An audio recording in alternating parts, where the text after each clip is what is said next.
মনে করিয়ে দিই, ট্রেজার এনএফটি ইন্ডিয়াতে নয়, সারা বিশ্বে যত জায়গায় প্রথমে 76টি দেশে ছিল, সেটা আজকের ডেটে 85 থেকে 90খানা দেশে বিলং করছে।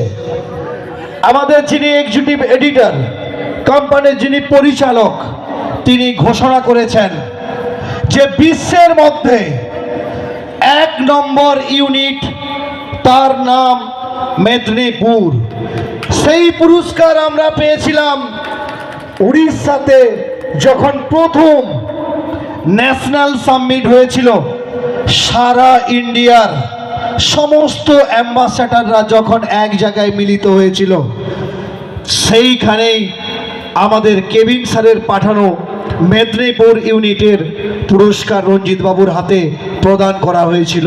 এটি হচ্ছে সেই পুরস্কার।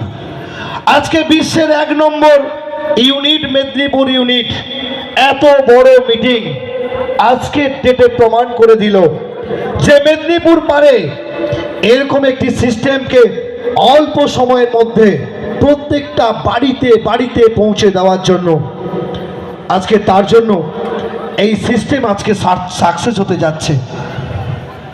একটা ছোট্ট কথা বলি, স্যার বলছিলেন, বলার শেষে একটা কথা বললেন, বলে নিচের দিকে নেমে যাবেন না, উপরের দিকে উঠুন।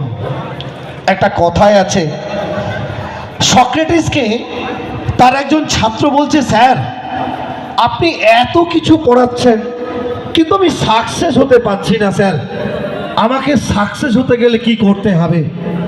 সক্রেটিস বলছে, তুই তো আমার ভালো ছাত্র, তোকে আমি আর কি সাকসেসের কথা বলবো?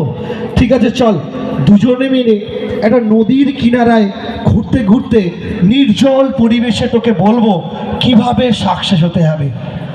সক্রেটিস তার ছাত্রকে নিয়ে নদীর কিনারায় ঘুরতে ঘুরতে বলছে, দুপুর হয়ে গেছে, চল একটু চান করে নি জলে গিয়ে। তো সক্রেটিস তার ছাত্রকে নিয়ে নদীর জলে যখন নেমেছে, তখন তার ছাত্রের মাথায় চাপ দিয়ে ডুবিয়ে রেখেছে। তখন বলছে, স্যার ছাড়ুন ছাড়ুন ছাড়ুন, আমি মরে যাব। আপনি কি আমাকে মারতে চাইছেন? আপনি আমাকে সাকসেস করতে চাইছেন, না আমাকে প্রাণে মেরে দেওয়ার চেষ্টা করছেন? বলছে, না, আমি তোকে মারতে চাইনি, আমি তোকে সাকসেস হওয়ার পথ দেখাচ্ছি। বলছে, আমার একটা প্রশ্ন আছে, উত্তর দিতে হবে। বললো, প্রশ্নটা কি?